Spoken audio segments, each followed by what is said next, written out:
Welcome to Veritas by Baharican. Today my subject deals with the First Amendment protectors.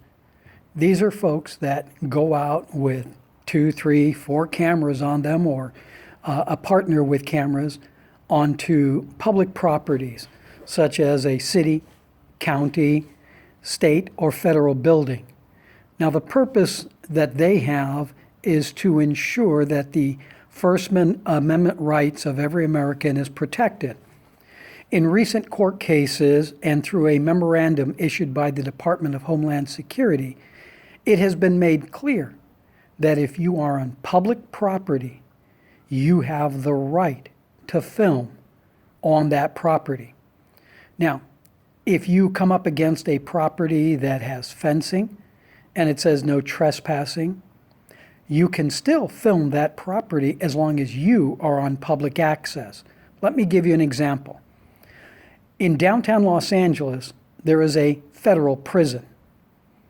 I can go across the street, stand on the sidewalk, and as long as I am not blocking access on that sidewalk and impeding any pedestrian flow, I can film that prison. I can spend an hour filming that prison.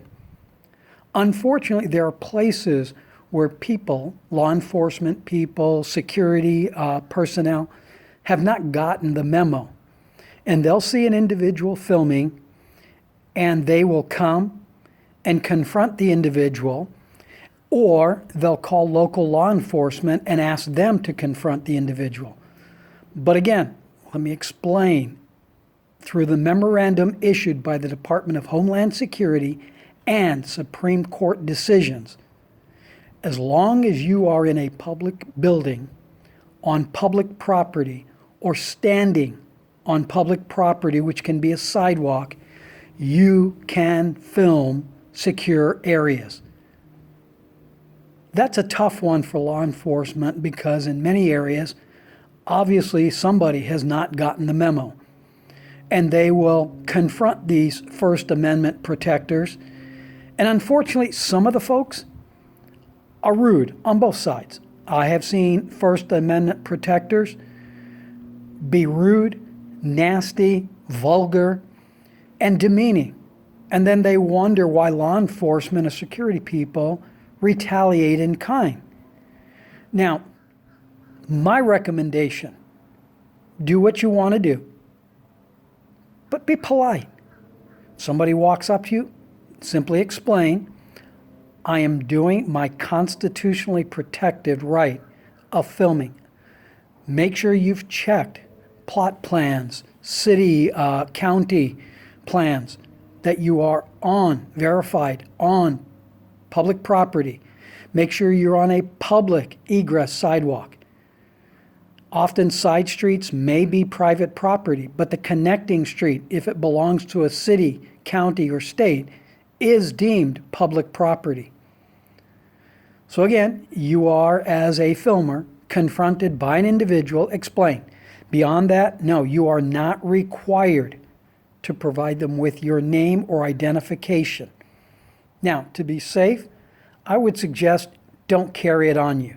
That when they ask you your name, maybe you want to give them a name such as, my name is human being. My name is citizen. Or you could simply say, my name is Richard, but I won't give you my last name.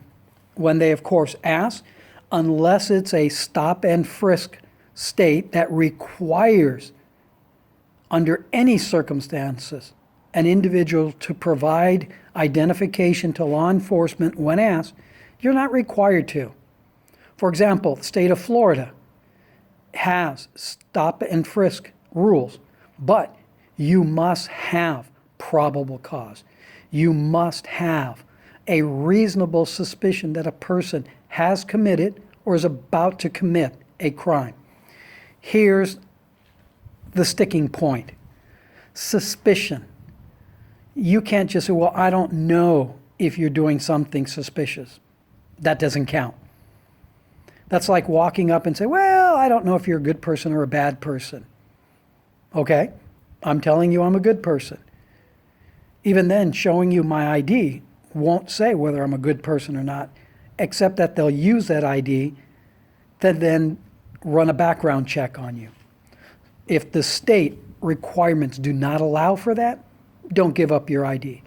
But again, my point is, be polite, be reasonable, don't be rude. Hey, this is Richard for Veritas by Baharican. Have a blessed day.